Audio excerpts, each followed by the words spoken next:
The giant blows the seeds into the air. The moment the seed comes into contact with water, it began to unfurl wildly. In an instant, 4 massive vines burst through the ground. The giants have been starving for thousands of years. They can't wait to taste human flesh again. As the horn sounds, the giant army launches an all-out charge. They come diving down the vines. Jack is the first to spot this horrifying scene, but it's too late to run. Before the king can even react, the giants are already closing in from behind.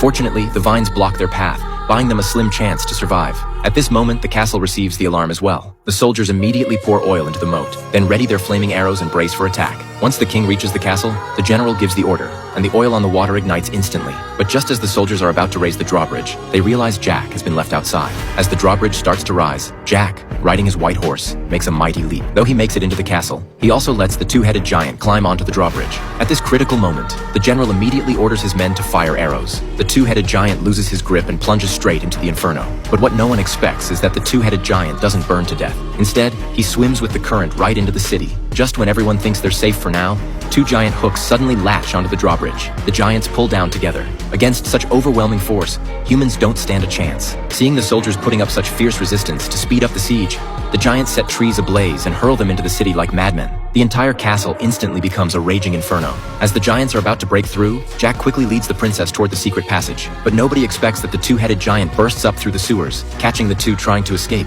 They race up to the 2nd floor, but the giant still manages to grab the princess. At this critical moment, Jack grabs a giant axe and strikes at the giant. But he forgets the creature has 2 heads. Both of them end up in the giant's clutches. Just as they're about to be devoured, Jack suddenly remembers the magic bean in his necklace. He seizes the chance to throw it into the giant's mouth. The magic bean travels down the esophagus into the giant's stomach. The moment it touches moisture, excruciating pain strikes instantly. Even though the 2-headed giant clutches his throat desperately, it still can't stop the magic bean from growing wildly. Meanwhile, the giants outside have breached the final line of defense. Watching the giants closing in step by step, the soldiers are completely helpless. Just as the general prepares for a desperate last stand, the giants suddenly drop their weapons and obediently kneel before the humans. As everyone turns to look back, they discover that Jack has already defeated the 2-headed giant and obtained the magic crown. With one command from Jack, all the giants retreat back to the top of the clouds.